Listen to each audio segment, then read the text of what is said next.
Well, growing up, I was a huge fan of David Bowie and the Beatles and Pink Floyd, and I was always intrigued by the idea that a band could be sort of something that they're not. The Wall deals with the concept of alienation. Sgt. Pepper's deals with the concept of a band being some other kind of band and playing within a personality. David Bowie toyed with the concept that he was a man from another planet. For this last album, I just thought it would be way easier to assume a character to say what I really wanted to say and to express what I really wanted to express. So I sort of struck upon, the idea that we would sort of imitate ourselves, and that's sort of where the idea was born, that we would sort of be a fake version of the band. In trying to write the Glass character, I tried to put myself into shoes that I don't even necessarily feel. I tried to take it to extremes that I personally wouldn't go. I don't believe I'm some sort of prophet, but I sort of got in the shoes of the idea of what it would feel like to believe you really are possessed with something that the whole world must hear.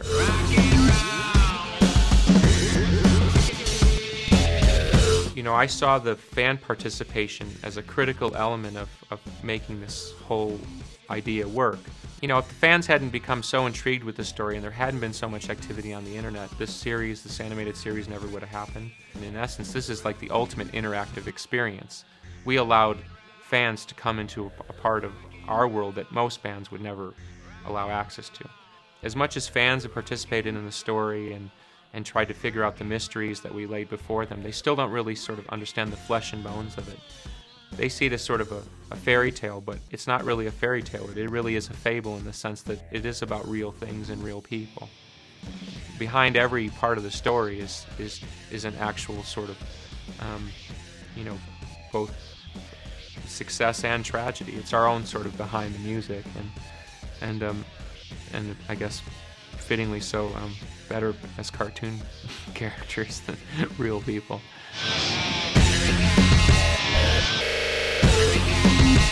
June in the story really embodies, the female essence against Glass's male energy. But Glass is sort of an androgynous figure, and in some ways, the feminine June also has a lot of male characteristics. So the lines are constantly blurred in the story, but the simplest version is that she's just sort of his girlfriend, and it all goes from there.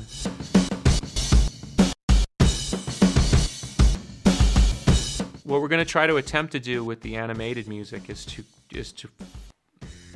bring to full fruition the cartoon version of the band.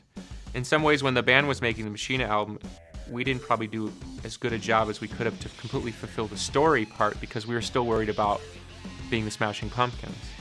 In this sense, there's no constraints on the musical aesthetic of what the Glass and the Machines of God music represents. So I think musically it'll be probably a little more ferocious and a little more futuristic.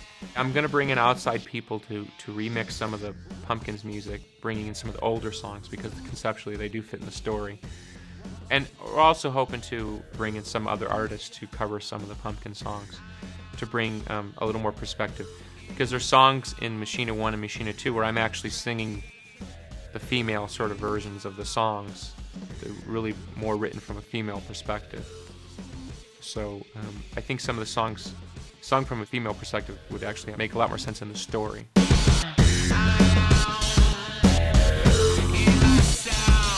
I really hope that the entire idea of Glass and the Machines of God continues to grow and change.